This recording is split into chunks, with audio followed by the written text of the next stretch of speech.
Thuận. Xin chào mừng quý vị khán giả đã đến với chương trình Vợ chồng son. Và bây giờ xin mời quý vị cùng gặp gỡ với cặp vợ chồng đầu tiên.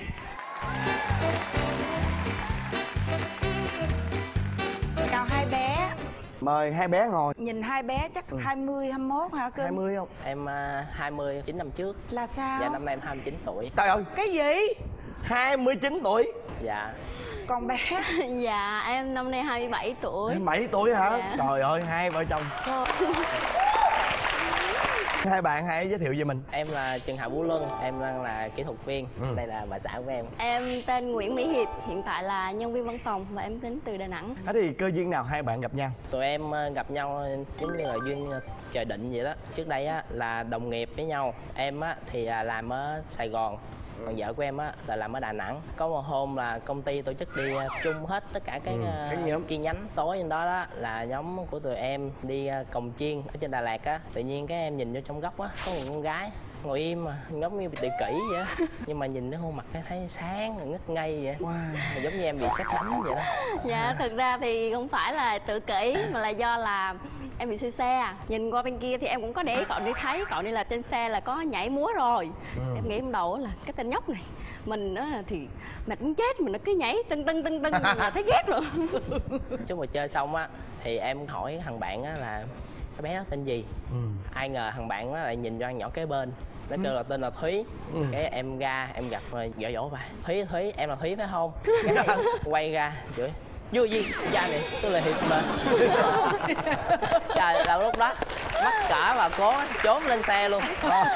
Sáng hôm sau là tổ chức là đi chơi chung hết tất cả. Em thì em tia chị ra rồi, chị cứ đi đâu em cứ đi theo sau rình thôi. Đến lúc mà chắc chị đi chơi nhiều chị mệt, chị ngồi xuống dưới. Em ngồi bên dưới, ảnh ngồi ở trên, tự nhiên đôi đá xuống. Hiệp, tối nay hai anh em chở đi xe đạp đôi quanh Hồ Xuân Hương nha. Cái em nói là vô duyên, có quen biết gì đâu mà xe đạp đôi. Mà nhìn cái túi màu đét như đó, liệu có đạp cái xe nổi hay không mà đòi chở em. em cứ nghĩ là tự nhiên cái bạn lĩnh đàn ông nữa là em xà xuống để anh bế thử em nha, coi anh thấy coi anh có yếu không. Nếu mà anh không yếu thì tối anh chở em xe đạp đôi nha. Cái chị la làng thêm lần nữa, trời vô duyên ở đây đông quá trời người không biết bắt cỡ à. Cái chị chạy lên xe mất tiêu luôn. Chưa kịp bé hả cưng? Rồi em chỉ xà xuống thôi là bị chửi rồi. em là em cứ nghĩ là thích anh này thôi, nhưng mà ai ngờ ảnh làm thiệt, em hoảng quá. Sau đó thì team ai nấy về, có nghĩa là em thì về Sài Gòn, còn vợ em thì về Đà Nẵng. Nhưng mà trong quá trình đi chơi á, thì em có xin số điện thoại rồi, cho nên về là em dùng chiến thuật đẹp trai không bằng trai mặt. Wow. Em nghĩ là về Đà Nẵng rồi là thoát khỏi cái tên hắc ám rồi.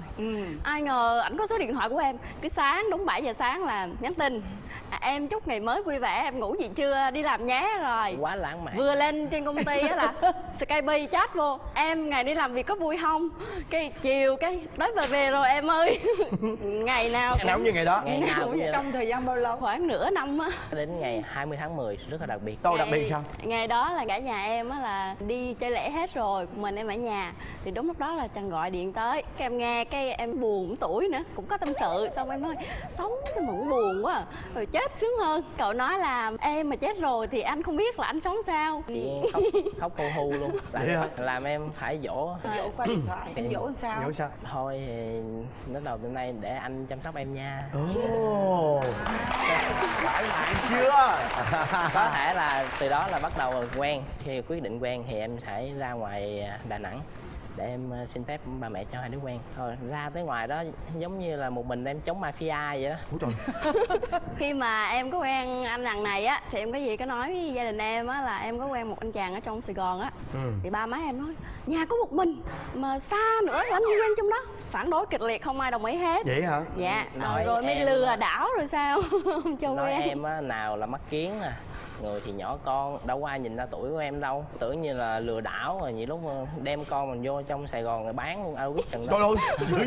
Không ai chấp nhận vậy đó. Gần tới ngày về á thì em mới quyết định là vô thưa phép chuyện hai bác nói chuyện thẳng thắn một lần. Cái mẹ của bé Hiệp á nói với em á là thôi thì con kiếm ai mà ở trong Sài Gòn á quen cho nó gần, cưới cho nó khỏe, chứ ở xa quá hai bác không có thể. Cái em nói lại liền, có gì đâu mà không thể hả bác, nhà con với nhà bác cách nhau có một cái máy bay thôi mà, lên cái máy bay cái là tới nơi liền. Ví dụ mà cưới mà gần mà chồng không chịu cho về rồi đánh đập say xỉn đánh đập thì cũng vậy thôi. Cái mẹ mấy em nói thẳng nè, nói chung là hai bác không có chấp nhận hai con, em cũng quyết định luôn. Dạ con xin nói hai bác biết á, con em quyết định là không có bỏ cuộc, con sẽ quay lại. Wow. Khi yêu là phải can đảm, phải nhưng phải mạnh mẽ như vậy chứ đúng không? Lúc đó em lì lắm. Thì cái cuộc nói chuyện giữa ba mẹ với ảnh là em không có tham dự, tại vì cũng sợ quá trốn. Chiều đó thì em có tiễn lên sân bay, em nghĩ em đầu là tên này chắc ba mẹ mình làm quá chắc là trốn luôn rồi. Vừa nói xong rồi quay lại, anh về nha em, anh thì chắc chắn quay lại. Dài.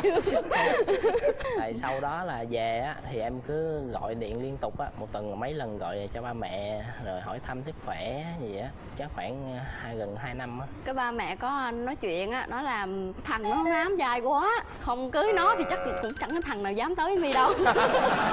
Cho nên là thôi hai tụi bay cứu quen nhau đi, mệt quá rồi.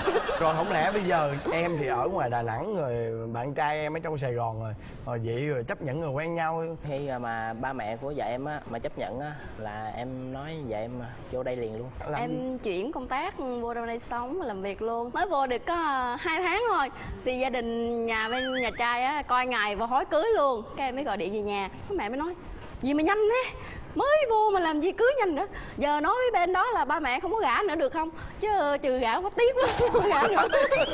Rồi sao? Lúc đó là em hoảng hồn liền, cho cưới xong rồi bây giờ kêu là tiếc quá, em đi đăng ký kết hôn liền luôn. Trời ơi. Hay không vậy, hay không? Anh này rất là mạnh mẽ nha. Giải thích với vợ em á là em cái về nói máy vậy nè, đăng ký kết hôn á rồi á muốn mà hủy á thì phải 3 lần đó cho nên giờ mà em chắc cũng sợ. Rồi sau khi đám cưới thì hai bạn có những cái chuyện vui gì? Sau khi đám cưới thì em mới phát hiện ra được vợ em kiết. Kiết là sao? Miền Trung á là kiết, còn người trong này là keo. Kiết kinh khủng. Kiết kinh khủng. Dạ, em mà cứ mua món gì về á là đầu tiên á, cái này bao nhiêu tiền? Trời ơi, cái này muốn nhàn quá trời rồi. Còn mua cũng không biết làm gì. Nhưng mà kiết cũng kiết khôn lắm, mở ra á, biết á mà món mà phù hợp với bản thân mình á, nghĩa là chỉ im chỉ cũng tiểu với cười á. Cũng được. Không phải là em kiết, do là em thấy cảm thấy là nó phí quá. Phí quá đúng không? Nhưng món gì thấy cũng đắt tiền hết, còn cảm thấy hợp với mình thì thôi kệ. Rồi còn gì nữa không? Dạ em mà nóng tính hơn em, là mỗi lần nóng tính lên là chưa biết đúng hay sai vậy đó, vui lên xong rồi quăng đồ nữa. Trời ơi. Dữ gì hả? Nhưng mà được cái quăng đồ á, lựa mấy món rẻ quăng. Thì chắc là giờ kiết quá. Giờ kiết quá. Thế là quăng là mình có tính toán. Còn em có những cái gì mà bất ngờ ở chồng em không? Sau khi cưới nhau thì em thấy là ảnh bao đồng, ảnh là kim đủ thứ trên công ty hết. Có lần á ảnh gọi điện lên công ty em á, nói là tí nữa anh qua công ty đón em về luôn. 5 phút sau gọi điện lại, bây giờ anh có việc gấp. Hai thằng bạn trên công ty anh nó có mâu thuẫn cho nên đi giải quyết mâu thuẫn đã. 2-3 tiếng sau là cái thấy xuất hiện lại. Tại vì hai người bạn đó là thân với em, mà tiện có mâu thuẫn thì em chờ anh chút rồi anh đi qua ngồi nói chuyện. Nhưng mà có khi nào bao đồng với bạn gái nữa không? Gái trai gì cũng vậy hết. Ai trên công ty á mà người nào buồn thất tình hay là có bầu có thai gì là cậu biết hết. Vậy đó là chuyện hay. Dạ. Không, nó có nguyên nhân. Nguyên nhân gì? Trong công ty của em á thì cũng có những cặp vợ chồng mà hiếm muộn á, người ta cũng tâm sự với em thì em cũng biết. Cho đến lúc mà người ta có, người ta báo cho mình thì mình cũng vui quá trời luôn. Mình về mình kể là cho vợ kêu em bao đồng. Nghe em nói là vợ em á là nóng tính đúng không? Nhìn về là chắc là hay ghen lắm phải không? Chị hỏi thiệt là hai vợ chồng thì ai là người ghen nhiều hơn? Dạ em là người ghen nhiều hơn. Ghen thì không phải là ghen, nhưng mà em hay suy diễn, tưởng tượng. Suy diễn à? Đâu? Dạ. Suy diễn thì sao? Do là cái tính của em bao đồng á thì em cũng quan tâm chăm sóc. Ví dụ như trong công ty thì mấy bà bầu á mà nhờ em đi mua cơm hay gì á, thì em đi mua liền, có gì đâu, nó bình thường mà. Trời ơi. Giờ em á nghe bạn em kể lại, thằng Luân coi chừng nha, công ty đi mua cơm gì cho mấy bà bầu gì á, cái mẹ bắt đầu suy diễn nha. Trời nắng thì em kiểm soát thôi, nhưng mà không biết tại sao mà cứ ai có bầu thì nhờ gì anh cũng đi mua hết, không biết là có cái gì không. Tức là suy diễn Đó, hơi bị suy nặng diễn. đô, suy đó diễn là- hơi bị nặng đô một chút đúng không? Thì em thì cũng hay tưởng tượng nữa. Có lần sau khi cưới xong á thì có một cô bạn cũ của ảnh á thì có gọi điện cho em thì cứ kể chuyện tình yêu ngày xưa của ảnh mà. Chắc cũng phải cả chục năm rồi, em cũng nhìn cũng bảnh bảnh nữa, không có bạn gái hồi xưa là bình thường. Thế là chị về chị hỏi cha hỏi em có đi Đà Lạt không. Anh có đi mấy lần rồi, có đi với ai, rồi kể đúng cái tên của người đó. Mà trong khi trước đó là vợ em á đã nghe cái người kia là nói là hai người đó là lên Đà Lạt chơi vui vẻ lắm. Ồ, lúc đó thì sao? Nghe kể xong bắt đầu cái ghê em lên. Em tưởng tượng là Đà Lạt là trời vừa lạnh không khí nó lãng mạn nữa, cho nên là Tuyết rơi rồi không treo biết dù là đi có đóng chơi phim, tùm lum á. không biết có đóng phim tình cảm gì đó không biết. Thế là nguyên cả đêm đó em giống Cho nên- quỳ gối ở bô. Đà Lạt hả? Nhưng mà em giận em không thèm nhìn mặt đâu, em nhìn vô cái hình cưới của hai vợ chồng ấy, em khóc cậu hoáng đi chứ. Nè anh đây không cần phải nhìn vô hình đâu. Anh đây. Dễ thương. Trời ơi, mặc dù là 29 tuổi nè, 27 tuổi, thực ra cái tuổi này cũng là một cái tuổi là chín chắn lắm rồi đó ha, nhưng mà tình yêu của các bạn á vẫn như là hai bạn thiếu nhi á hả? Đúng rồi. Hả? Rồi bây giờ có muốn thay đổi gì về nhau không? Chung là vợ em là cũng quá tuyệt rồi, thì chỉ có một cái là nó bớt đi một chút thôi, thì như là nóng á, thì cũng từ từ, đừng suy diễn nó giùm em là được rồi. Thì em thì sao? Em muốn chồng mình thay đổi điều gì? Bớt lề mề đi, tại vì khi mình đã hẹn ai đó thì nên tới đúng giờ. Là chỉ có vậy thôi đúng không? Thực ra là các bạn cũng vẫn là trong cái thời gian mà khám phá, tìm hiểu nhau và bắt đầu chấp nhận những cái cá tính riêng của nhau. Và với một cái thời gian chồng của em á trường kỳ kháng chiến, chiến dịch gọi là đẹp trai không bằng trai mặt để mà được em như thế này á, thì chắc chắn là bạn sẽ rất trân trọng cái con người này.